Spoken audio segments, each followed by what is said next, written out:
Boa noite a todos. Boa noite, professor. Tudo bem com vocês?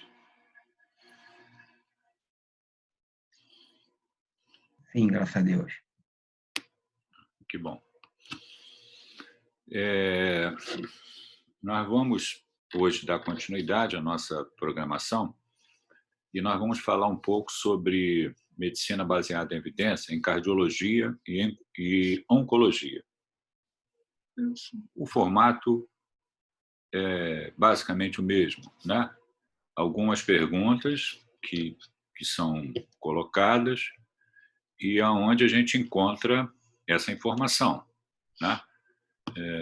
Como eu já comentei com vocês, né, nós vamos fazer isso a vida inteira, né? Responder questões, né, processos decisórios ali que são necessários em relação ao nosso paciente, procurando as evidências disponíveis, né? A melhor evidência disponível. Nós temos a hierarquia das evidências, né? E lá no topo, né, o menor nível de evidência, já mostrei nessa pirâmide para vocês, é a opinião do especialista, né? E lá no topo nós temos as revisões sistemáticas, as meta-análises, né? Os trabalhos randomizados controlados e também os guidelines, os consensos das sociedades, que são especialistas que se reúnem para nos orientar, né? Nos dizer de uma forma mais simples, mais rápida, mais objetiva, né, mais sintética, como que a gente resolve determinada questão. A cardiologia é uma especialidade muito bacana, muito bonita, e ela é cheia de consensos, de recomendações, né, feitas pela Sociedade de Cardiologia, né, tanto a nível nacional quanto a nível mundial, né?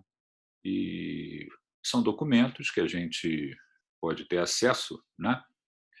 E a gente encontra ali por que tal atitude foi tomada. O que eu vou mostrar para vocês é um raciocínio, como eu já fiz algumas vezes, um raciocínio onde eu tenho uma questão a ser resolvida e onde isso está escrito, né? Também já brinquei com você, já falei em outros momentos, né, que a gente pode ouvir perfeitamente de alguém que está ali na nossa frente, um paciente, né, ou também de um colega que tenha dúvida a respeito de uma conduta na discussão de um caso, aonde está escrito essa decisão tomada, né? Por que está se tomando essa decisão? Onde é que está escrito isso, né? Se eu falar assim, essa é a minha opinião, acho que tem que fazer desse jeito, eu estou levando em consideração a minha experiência como médico, que também é importante, né? Também é importante. É o pilar ali da medicina baseada em evidência. É a melhor evidência disponível, a experiência do médico e valores e circunstâncias do paciente. Então, a experiência do médico é óbvio que é muito importante, né?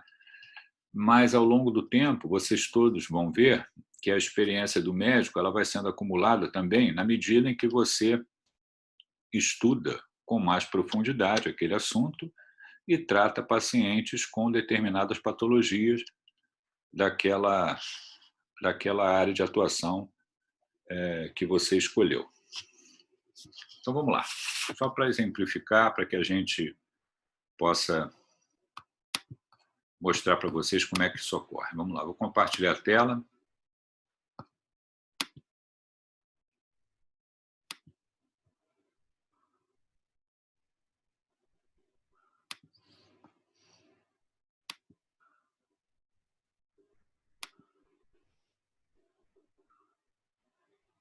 Vocês estão vendo o slide? Sim, professor. Sim, professor. Tá bom. Então, medicina baseada em evidência em cardiologia a partir da discussão de caso clínico. Está aqui. Um caso simples, né?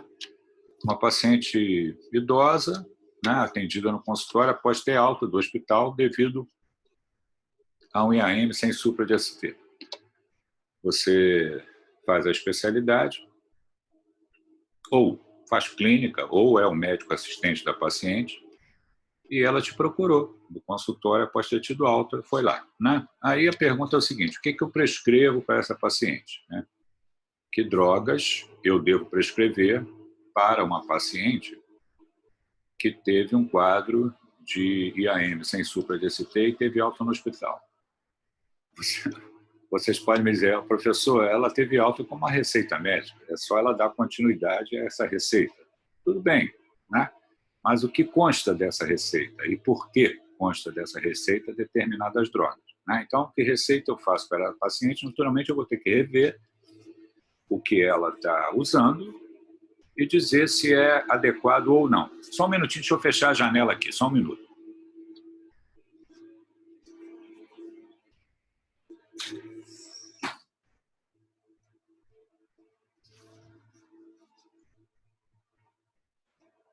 É um barulho grande. E aí tem um item aqui, questão a ser respondida, né? Prescreva aspirina ou não, caso prescreva, por que toma essa decisão? A droga comumente prescrita aí para pacientes cardiopatas, né? Cardiopatia isquêmica. Caso prescreva, né? Por que toma essa decisão e onde eu acho confiável essa resposta? Quer dizer, onde é que está escrito isso, que eu tenho que prescrever aspirina para esse paciente? Alguma base de dados, por exemplo, Cielo, PubMed, algo do tipo. Diretrizes. Isso, exatamente. Exatamente. Se eu quiser, eu posso pesquisar essa informação em livro-texto, eu posso pesquisar essa informação na web, eu posso pesquisar, e dentro da web eu posso procurar sites de medicina, como o PubMed, eu posso procurar documentos, né, artigos relacionados ao tema específico, né, já falamos sobre isso, a qualidade dos artigos também, e eu posso procurar documentos que sociedades publicam a respeito desse tema e como que isso é resolvido, né? Então, é o que eu vou mostrar para vocês, onde estão os artigos que subsidiam tal orientação, né? Veja bem, nós não somos, ou vocês estão estudando, as informações de ali pegar a caneta e fazer uma prescrição não é meramente um ato medular, né? Mecânico, aquilo tem um fundamento. Esse fundamento ele vem de um estudo longo sobre a doença que o paciente apresenta, né? Então, eu tenho a anatomia, eu tenho a fisiologia, eu tenho a patogênese, eu tenho a clínica de determinada doença, a maneira como o paciente pode evoluir e que drogas estão disponíveis que podem atuar de maneira favorável ali na evolução desse quadro.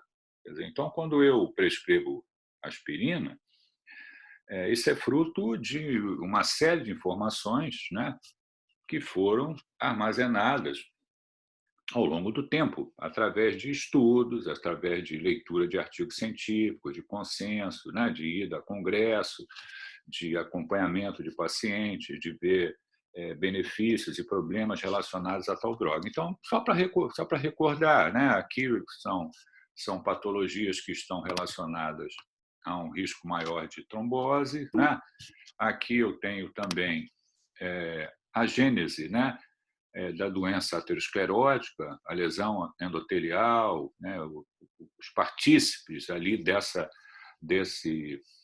da origem dessa lesão, né, acúmulo de gordura, né, agregação plaquetária, a proliferação ali a migração do monócito para a parede vascular, né, a hipertrofia da camada de músculo liso, a formação de tecido conjuntivo, agentes quimiotácticos. Aqui eu tenho uma placa, né, aterosclerótica que se rompe, né, tem uma fissura, e aí você tem a exposição ali do fator tecidual, da superfície endotelial, e você tem a formação de um trombo. Esse trombo, né, muitas vezes, é o responsável ali pela oclusão de um vaso, levando ao quadro de síndrome coronariana aguda, né? Que pode ser com supra de ST, sem supra de ST. No doente que tem um IAM sem supra de ST, normalmente ele não tem uma obstrução completa da luz vascular, né? Mas a gênese é bastante semelhante. Tem a placa, tem a ruptura de placa, tem a formação do trombo, tem a clínica do paciente. Aqui o slide completo. Aqui eu tenho também mecanismos de agregação plaquetária. Tudo isso a gente estuda, né? Quais são as drogas que estão disponíveis ali para tratamento que podem trazer benefícios, alterando ali a adesividade plaquetária. E aí eu chego num documento, né, que é um documento recente que fala, esse documento é um documento da Sociedade Europeia de Cardiologia, e é um documento que aborda o que eu devo fazer em pacientes que se apresentam com síndrome coronariana aguda,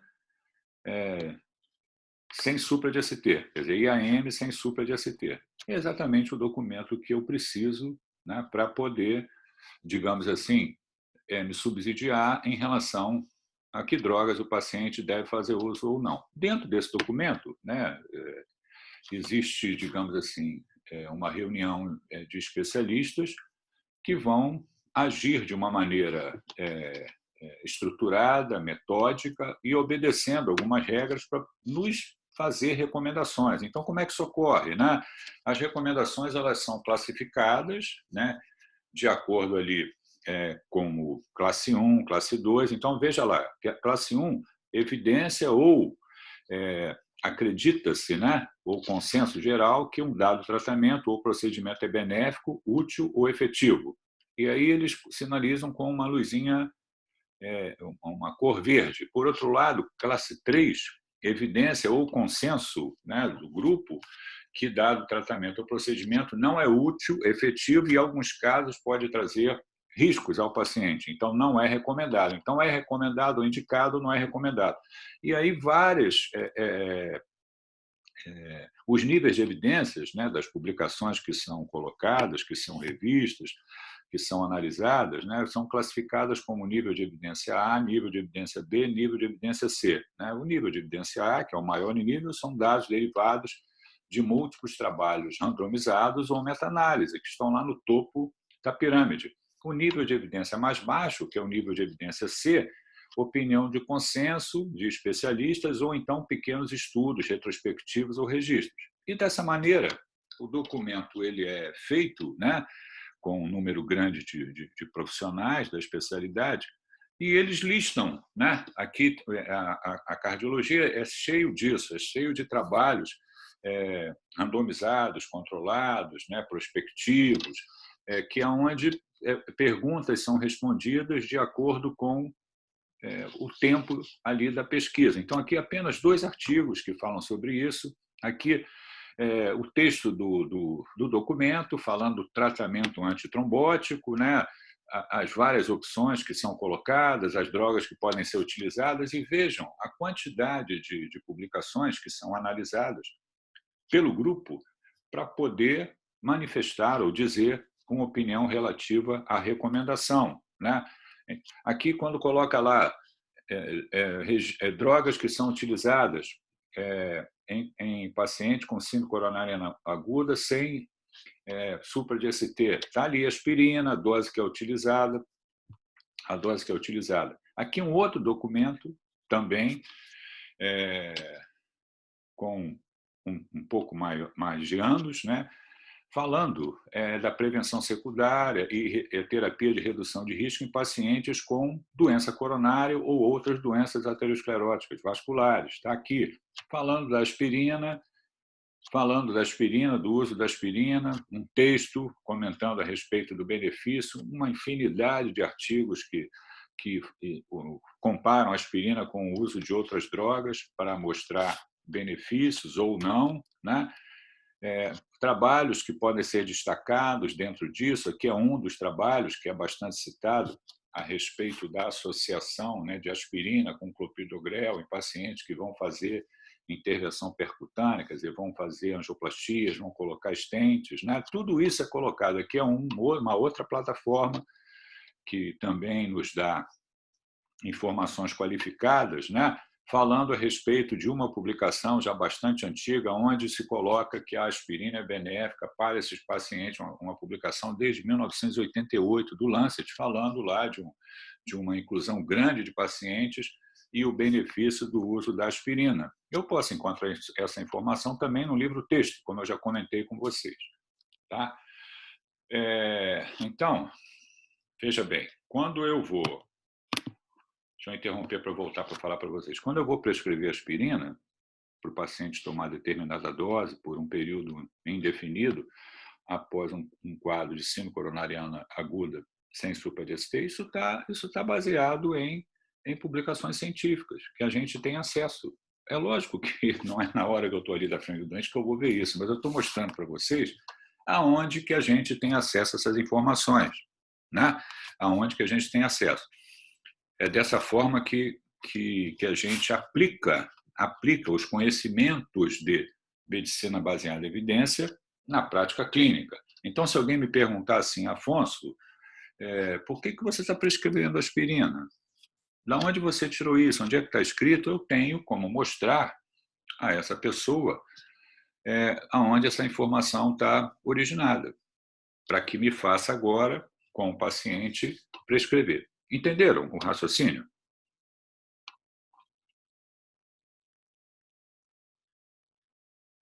Sim. Sim, professor. Ok. Vamos dar continuidade. Vamos lá. Da mesma forma, eu posso... Vamos compartilhar a tela aqui. Né?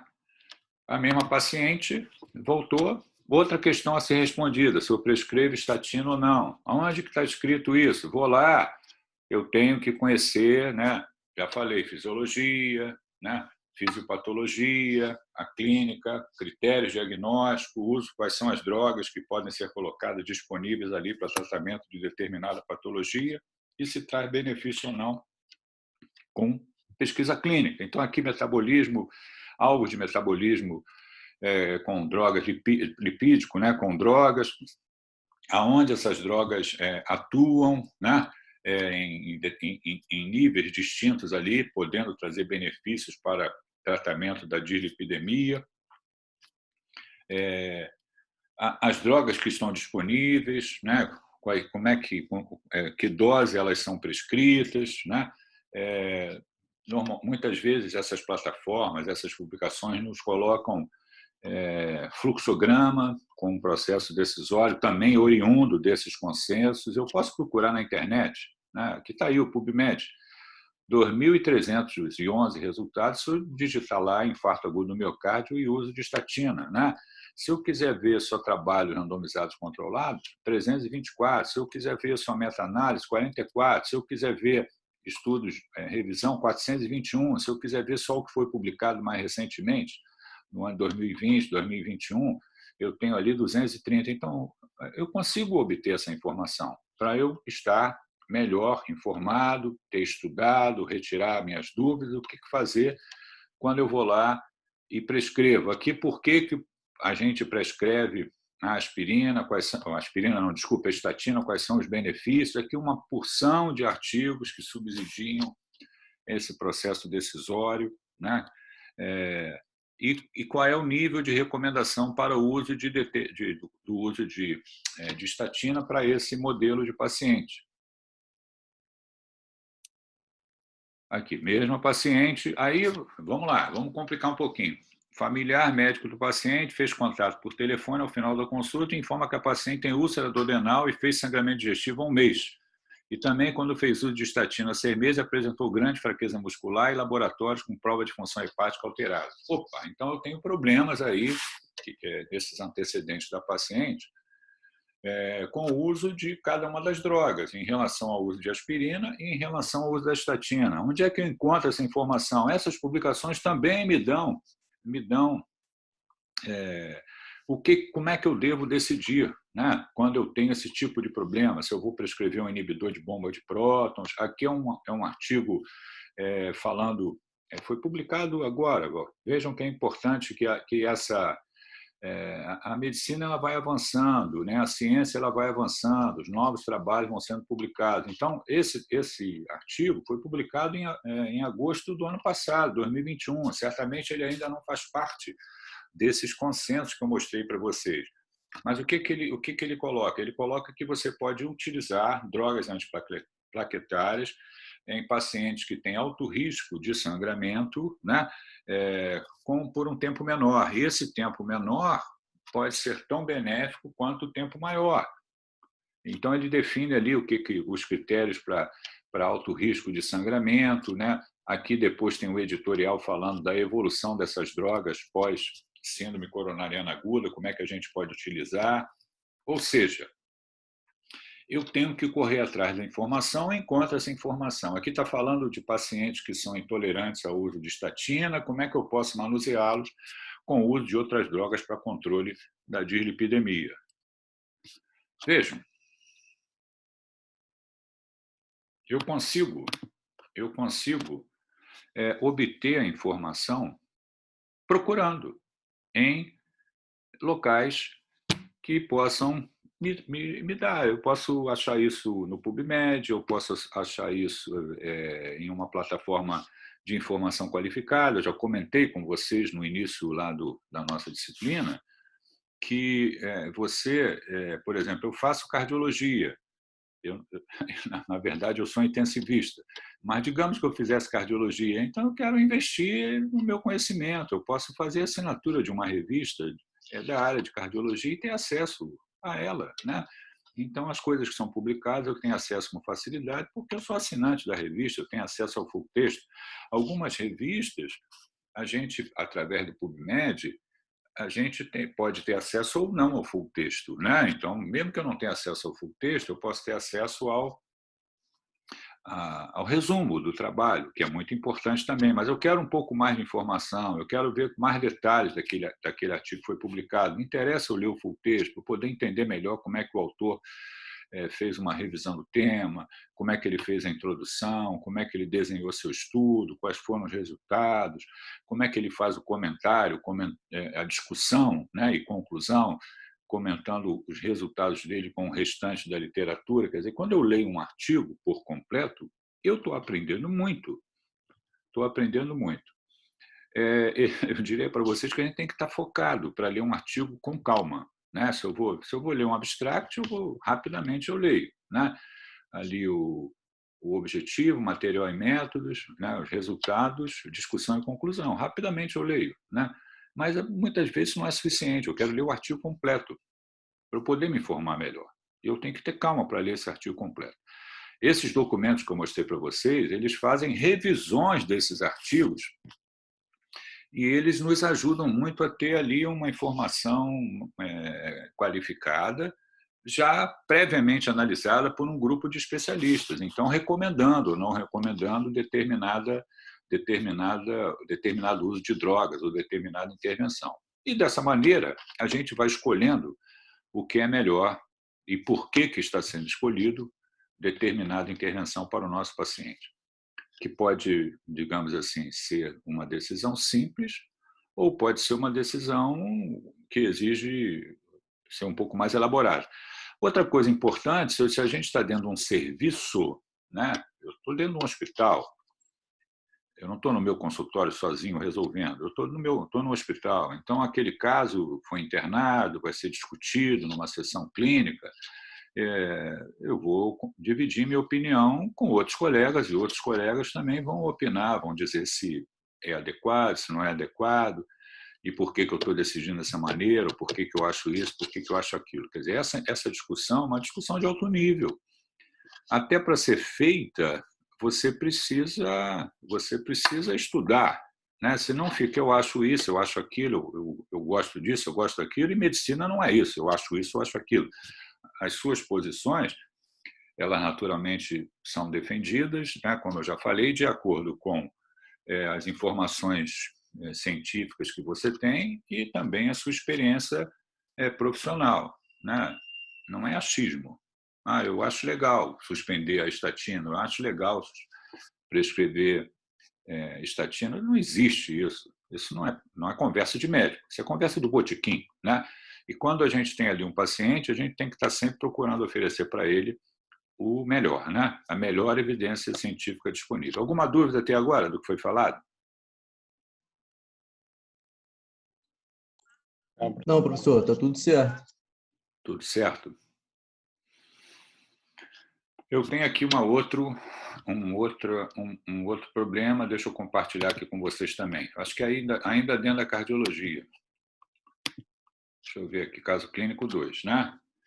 Aqui, paciente de 70 anos, masculino, investigação de tumor abdominal, admitido hipotenso pelo pronto-socorro, sendo levado para a UTI. Né? Feito reposição com fluidos, houve melhora dos níveis tensionais. O médico assistente, que estava investigando lá o tumor, né? Pediu um TC com contraste abdômen-tórax que evidenciou massa pancreática, quer dizer, um tumor de pâncreas, e tromboêmbolos em artérias pulmonares. Questão a ser respondida. Diante do achado acidental de TEP, tratamos como TEP ou não? Então, olha só, o doente internou, melhorou, o médico assistente, um hospital privado, pediu para fazer o exame de imagem, foi feito, está lá o tumor abdominal, né? Tumor de pâncreas, né? Tá colocado. E tem um achado de embolia pulmonar. O que eu faço com esse doente? Trato ou não e por quê e como eu tomo essa decisão? Onde é que está escrito isso? Aí, essa questão é uma questão importante, né? Porque se eu decido tratar como embolia pulmonar, eu vou fazer uso de droga anticoagulante, né?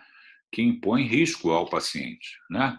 O doente pode sangrar, né? E ter consequências, digamos assim, desastrosas com sangramento, que pode complicar a evolução dele. Né? Então, para eu prescrever anticoagulante, eu tenho que ter critérios. Então, aonde que está escrito isso? Eu achei um incidental embolia pulmonar, o doente não tem clínica nenhuma, o doente está investigando a massa abdominal. E aí eu trato ou não trato? Quer dizer, vale a pena? Os benefícios são maiores do que os riscos em relação ao uso do anticoagulante? Ou seja, eu devo tratar ou não tratar como embolia pulmonar? Essa questão é uma questão difícil de ser respondida. Entenderam o dilema? Se eu decido, não vou tratar. Não vou tratar porque esse doente tem tumor, então não vou tratar embolia pulmonar. O doente pode nem tratar, nem fazer mais adiante investigação posterior ou tratamento da massa pancreática, porque ele pode morrer de embolia pulmonar.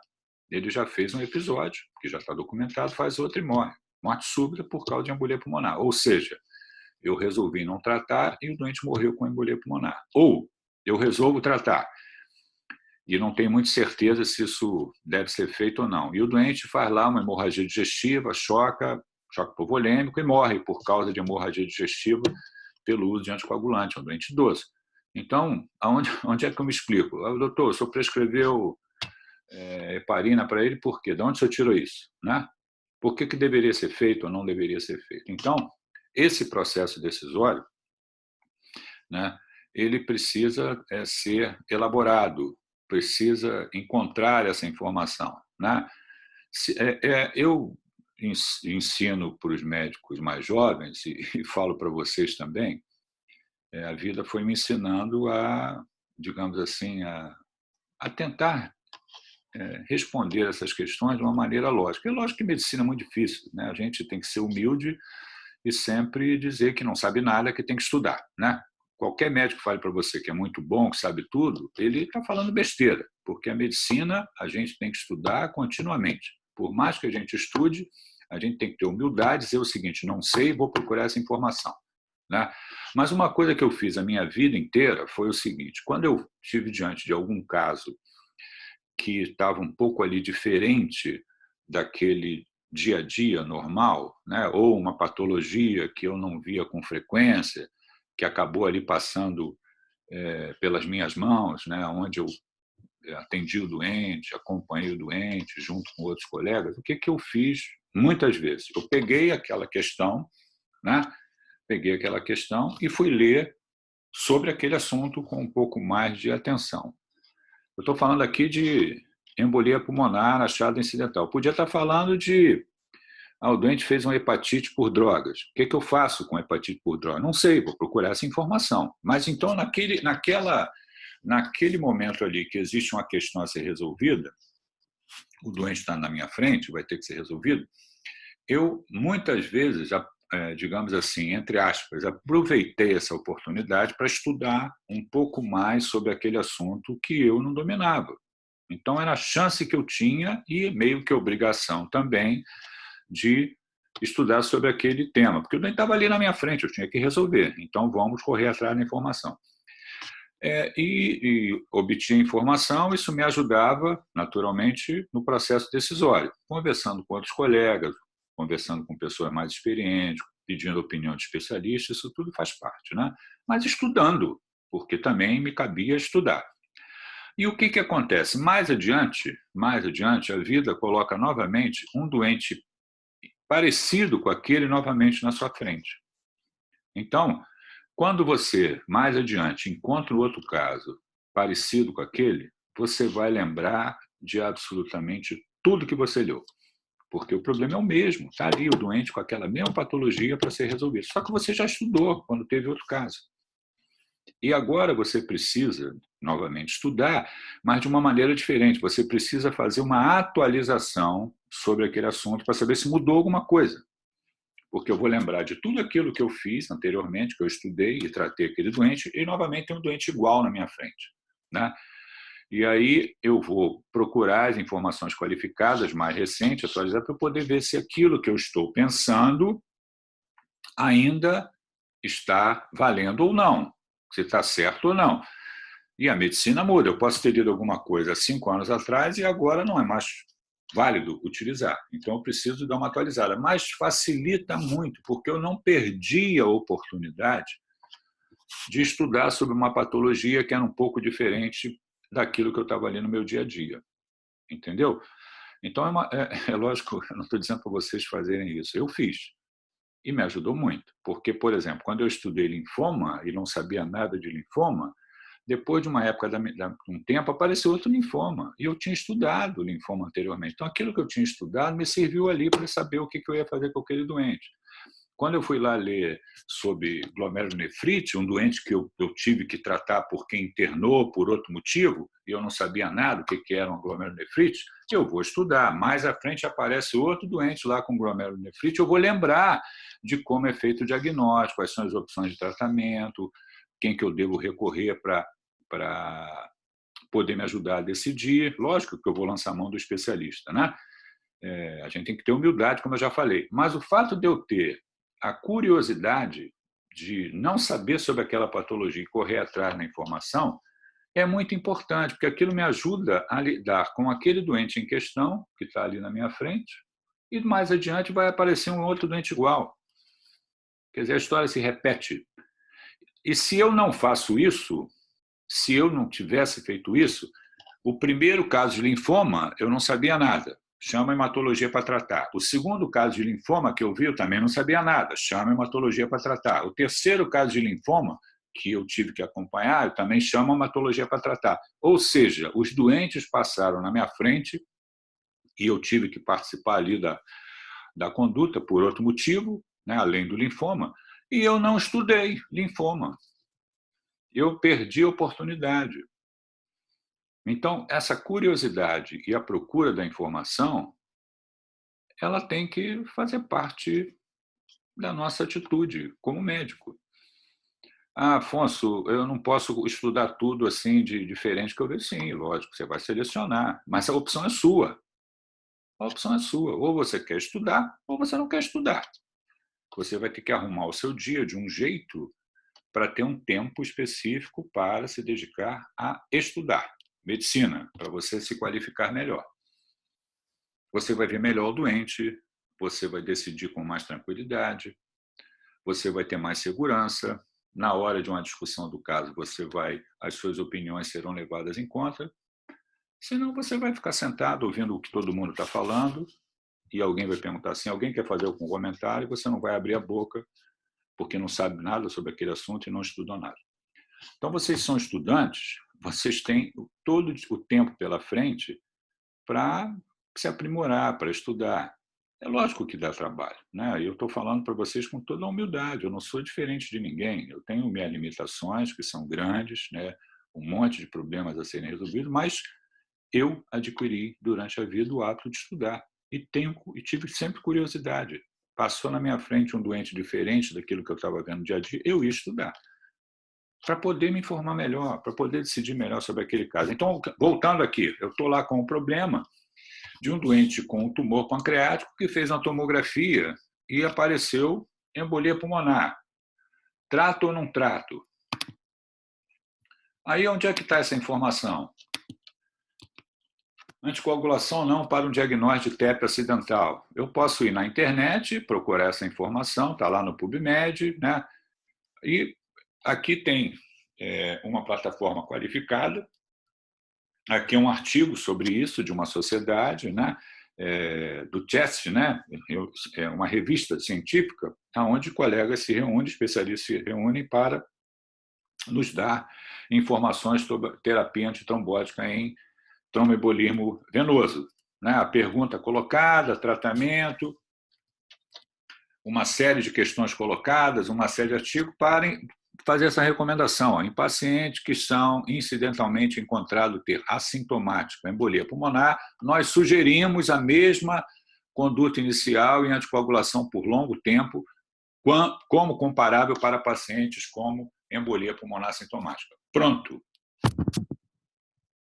Esses doentes, eles têm que ser tratados de uma forma semelhante ao doente que está fazendo uma embolia pulmonar, que está sintomático.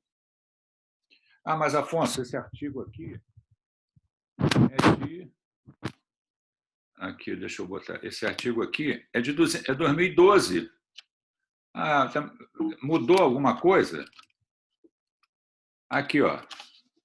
atualizado em 2021. Está lá também falando a respeito do mesmo assunto, com a mesma recomendação, e se referindo às mesmas referências, colocando as mesmas referências bibliográficas. Ou seja, está valendo aquela informação encontrada e ela está atualizada. Então, encontrei incidentalmente uma embolia pulmonar, eu devo tratar. Isso está amparado na literatura. Eu posso procurar essa informação, achar para responder aquela questão específica ali. Se eu for atrás dela e ver com calma, estudar com calma, outra vez que isso aconteceu, eu vou lembrar de tudo que eu já fiz, de tudo que eu já procurei e encontrei informação. Alguma dúvida?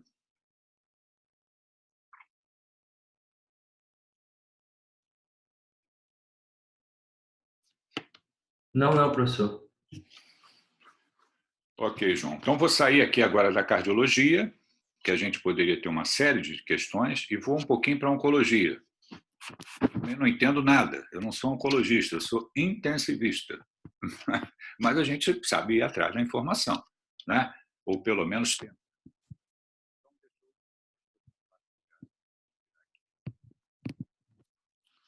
Essa.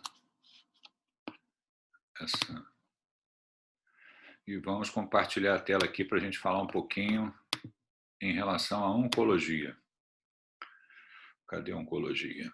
Está aqui, oncologia. Mais difícil ainda, né? Então tá lá, só também como curiosidade, né? O doente lá faz uma consulta. Espera aí.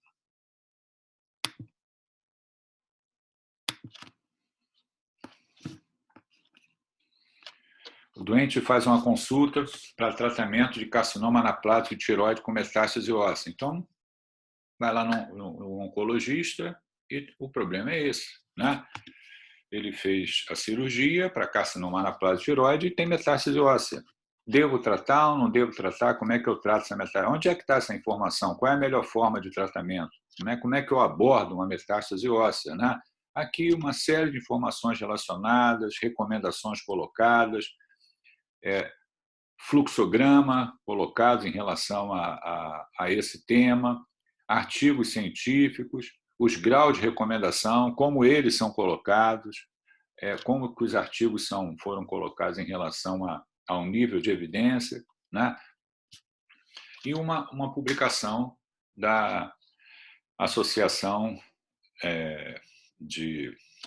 Americana de Tireoide falando de como que a gente manuseia paciente com carcinoma anaplático. Está tudo ali. Está tudo ali, a resposta está dentro desse documento, feito por especialistas, obedecendo todos esses critérios que eu já comentei, para escrever recomendações, para escrever consensos, para que a gente possa ter acesso a elas. Então, vejam, essa é a melhor informação qualificada que eu posso obter a respeito de um determinado tema. É um consenso, é um guideline com aquele problema específico ali em relação ao meu paciente. Ainda dentro da oncologia, né? Aí, aqui eu comento um pouco, né? E isso também é uma infinidade de conhecimentos, né? Como é que uma droga caminha para tratamento de uma determinada neoplasia. Existe todo um processo para que uma classe de droga seja utilizada para tratamento de uma determinada neoplasia. Então, existe um tipo de tratamento, né, em relação ao paciente oncológico que chama-se imunoterapia, né? São drogas que são conhecidas como inibidores do checkpoint imune, né? O que é isso? Como é que essas drogas funcionam? Eles têm um histórico, né? Desde que elas foram desenvolvidas. Aqui é um artigo de revisão que fala a respeito de tratamento de melanoma, né? Com uma classe determinada de drogas, né? Aqui que permite que a gente estude, que fale a respeito do tema, explicando como é que funciona a ação dessas drogas. Aqui um artigo já com mais de 20 anos falando de camundongos com deficiência nesse tipo de célula T, como é que eles evoluíam, né? Aqui a resposta imune mediada por esse tipo de célula T, né? Aqui um trabalho, fase 1, para tratar melanoma maligno com esse tipo de droga que bloqueia esse alvo ali de linfócito T. Aqui o papel do bloqueio desse tipo de linfócito no tratamento de melanoma maligno. Novamente, um outro trabalho, quer dizer, esse trabalho aqui de 2007, outro trabalho de 2007, outro trabalho de 2009, outro trabalho de 2010, falando a respeito do uso dessa estratégia para tratar pacientes com determinados tumores, né? Aqui falando a respeito do uso dessa estratégia classificada como imunoterapia, né? Aqui as drogas que podem ser utilizadas para tratamento de melanoma. Aqui a droga que é comercializada, o pembrolizumab, como é que ele funciona, inibidor do checkpoint imune, né? E um dos desfechos considerados em trabalho de oncologia, quando são utilizadas para tratar determinados tumores, é tempo de sobrevida sem progressão de doença. Quer dizer, quanto tempo o doente ficou vivo sem progressão de doença, né? Então, muitas vezes, essas drogas são colocadas em pacientes que já foram tratados de outra maneira e se observa que, quando essas drogas foram utilizadas, o paciente teve um tempo maior de sobrevida sem progressão de doença. Até que, mais adiante, ela possa ser indicada numa fase mais precoce ali, a partir do diagnóstico, como uma opção de tratamento. Então, estou aqui só para ilustrar. Paciente, 55 anos, faz consulta para tratamento de carcinoma renal após nefrectomia, né? Como é que vai tratar, né, um carcinoma renal após nefrectomia? Qual a melhor forma de tratamento? Aqui é uma publicação sobre isso, publicar aqui, de agosto de 2021, uma publicação recente, falando a respeito do uso de um inibidor do checkpoint imune, né, que é o pembrolizumab, como eu falei para vocês, mostrando benefícios em relação na condução desses doentes, né? Aqui um editorial falando sobre isso, né? Aqui essas plataformas qualificadas, a partir do momento que esses artigos são publicados, são importantes, mostrando benefício, ela já coloca ali um alerta dizendo que existe essa modificação em relação ao uso dessa droga, né? Aqui uma publicação sobre isso. Aqui perguntas cabíveis pelo paciente e familiares do paciente, né? Eu tenho indicação para o uso dessa droga? Né? Posso usar essa droga para tratamento? A Anvisa já autorizou, está disponível no SUS, o convênio autoriza o uso dessa droga, procura a justiça com relatório médico, quanto custa? Quer dizer, tudo isso, quem está cuidando de um paciente oncológico, vai lidar com isso. Quer dizer, nada impede que o doente procure, né? O paciente pode ter familiares médicos que vão atrás da informação e vão perguntar, meu doutor, por que não tem que usar essa droga? Né? Tem que usar? Ah, não pode usar. Por que não pode usar? Porque o SUS não aprovou? É muito cara? Eu com um relatório, eu posso conseguir na justiça autorização para uso dessa droga? Então, são barreiras, né, que, infelizmente, podem ocorrer no exercício da atividade médica, que vão exigir do médico uma postura de, olha, essa publicação, eu posso dizer assim, essa publicação é excelente, mas a droga não existe no Brasil. Ponto. Não tem como tratar aqui. Ou então essa publicação é excelente, a droga existe no Brasil, mas não foi autorizado ainda o uso pelo SUS, não foi autorizado o uso pelo convênio. Olha que dilema. Quer dizer, você se coloca na posição de alguém próximo a você que tem determinada patologia neoplásica, aonde existe um trabalho científico mostrando benefício com o uso daquela droga, e você encontra barreiras. Você vai querer transpor essas barreiras. Os nossos pacientes, eu estou falando aqui de um contexto onde os familiares do paciente correm atrás da informação, podem ser médicos, mas a grande maioria da nossa população é extremamente humilde, não interroga absolutamente nada. Você vai atender o paciente e o paciente vai aceitar 99% das coisas que você falar. Mas eu tenho que estar preparado para também como a gente já falou em medicina baseada em evidência, eu tenho que decidir baseado na melhor evidência disponível, na minha experiência e valores e circunstâncias do paciente. Então, eu tenho a obrigação de tentar oferecer para aquele paciente o que for melhor. Se eu tiver que fazer um relatório médico pedindo ao convênio para autorizar o uso da droga, ou que ele vai à justiça para que o SUS autorize, eu vou fazer isso, porque o doente que está na minha frente, ele merece isso. Eu não posso me omitir, né? O paciente me pergunta: se eu faz um relatório médico, doutor, para o meu caso, para eu poder ter acesso. Não, eu vou dizer: não vou fazer, não. O senhor procura outro médico. Quer dizer, então, para que vai ser médico, né?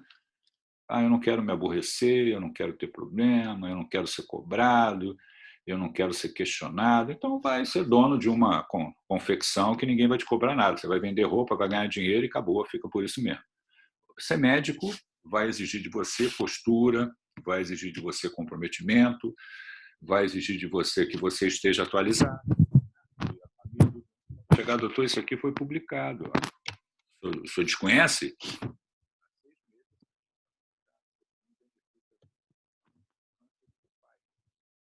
Você fala: não, mas desculpa, eu não li. Então, um abraço, vou procurar outro médico, porque o senhor não está atualizado para tratar o meu pai. Simples assim. Simples assim. É um direito que o paciente tem procurar outro médico. É complexo, né? Qual é a maneira que vocês têm, assim, fazer as coisas com respeito, com transparência, procurar informação? Se você não tem ela, eu vou imediatamente obter essa informação para a gente poder conversar. Aí você constrói relação de confiança entre o médico e o paciente, né? Essa relação de confiança que deve existir entre o médico e o paciente, ela é construída através de posturas, através de respeito, através de verdade, através de transparência, né? Dizendo muitas vezes: eu não tenho essa informação, mas eu vou obtê-la rapidamente para a gente poder decidir o que é melhor para esse caso aqui. Isso exige do médico esse tipo de atitude. Esse tipo de atitude. Eu queria ouvir vocês agora. Vamos pegar uma pessoa aqui, Carolina Moraes, que está na sala. Está ouvindo, Carolina?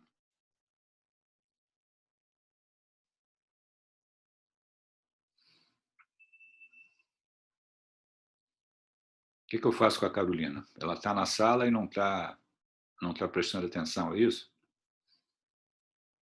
Então, eu vou dar falta para a Carolina. Carolina Mendes, está na sala? Eu tenho aqui 25 pessoas. O Daniel já botou até presença. Está ouvindo, Daniel? Tô sim, tô sim. É porque eu tenho compromisso daqui a pouco, professor. Por isso que eu botei. Mas estou prestando atenção. Tá certo. Entendeu? Você tem alguma pergunta para fazer? Alguma colocação? Não, deu para entender tranquilo. Obrigado. Você está vendo que quando a gente corre atrás da informação, a gente consegue essa informação, né? A nossa disciplina de medicina baseada em evidência é exatamente isso, né? A Carolina Mendes está aqui. Ótimo, Carolina. Você tem alguma pergunta, Carolina?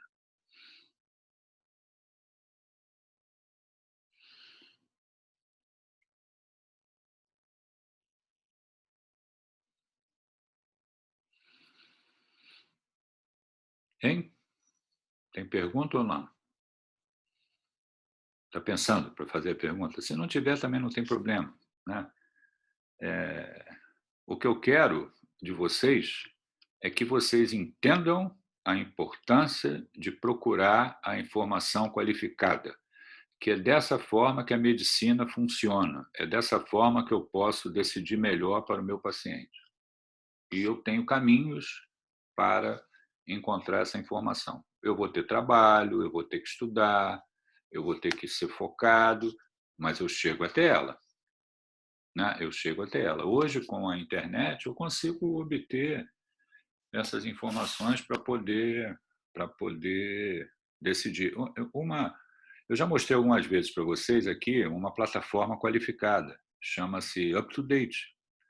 É uma plataforma de informação qualificada que eu uso muito, mas ela é paga. eu pago uma anuidade para ter acesso a ela. Eu pago uma anuidade. Ela pode ser corporativa também, a instituição que a pessoa trabalha tem a plataforma, sem problema. Isso como um investimento que eu estou fazendo para eu poder ter acesso à informação qualificada. Já, mas não o suficiente. Eu não fico só satisfeito com a informação dela, eu vou atrás de outros lugares para obter informação também, né? Mas isso, para mim, significa investimento. E eu não faço isso porque eu estou dando aula, não. Eu já assino essa plataforma há mais de 20 anos. Há mais de 20 anos. Eu assino revista médica há mais de 45 anos. Onde já contei essa história para vocês. Um médico falou assim: Afonso, você quer estudar? Toma isso aqui, vai estudar. Vai assinar uma revista para estudar. Foi o médico que fez a diferença na minha vida. Então, correr atrás da informação é necessário. Ela pode ser obtida com mais facilidade, com menos facilidade, mas eu preciso ter mecanismos para isso, né? Senão eu vou... Toda hora que eu for interrogado, eu não tenho resposta, né? Por que você está prescrevendo esse antibiótico? Não sei. Por que você está funcionando essa veia? Não sei. Por que você está estubando? Na minha área de atuação, por que você está estubando o doente? Também não sei. Eu sou intensivista, então o meu dia a dia é dentro da UTI.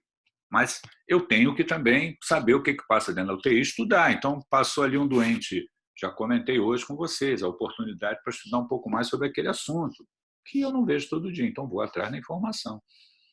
E assim a vida vai digamos assim, você vai vivendo e exercendo a sua atividade profissional.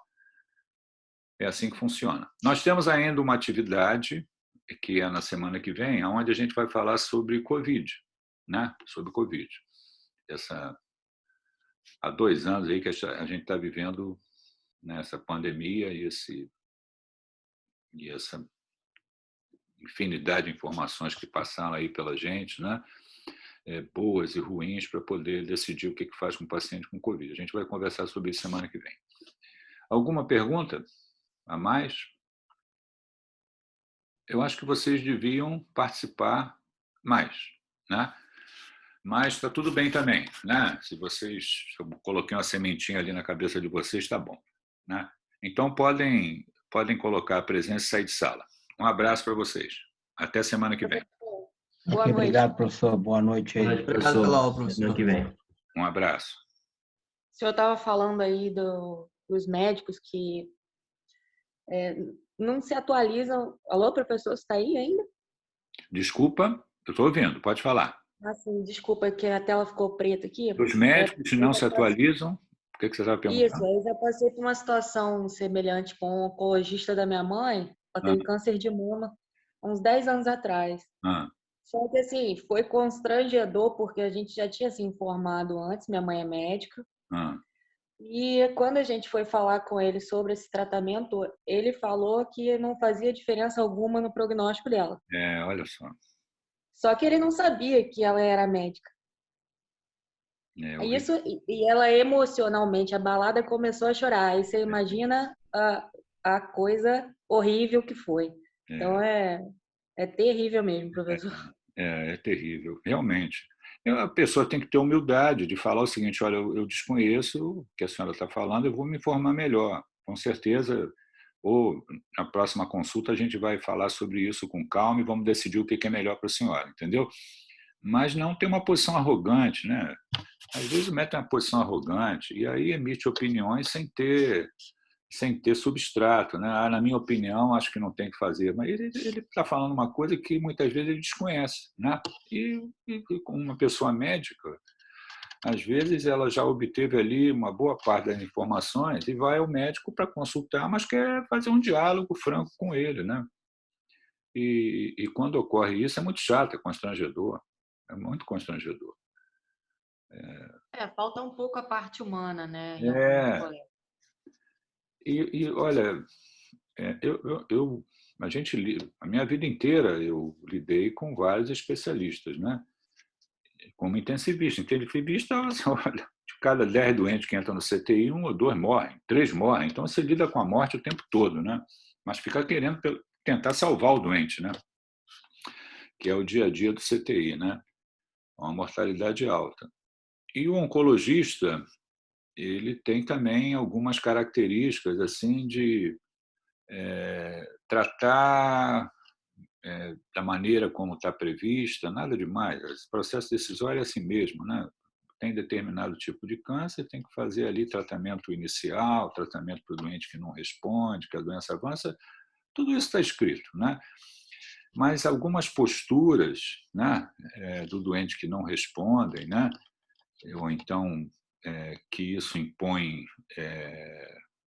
custos adicionais, né, ao sistema, e muitas vezes é complicado, né? É complicado. Eu já tive esse tipo de dentro do hospital, já tive essa discussão, né, em relação à conduta, em relação a doente, né?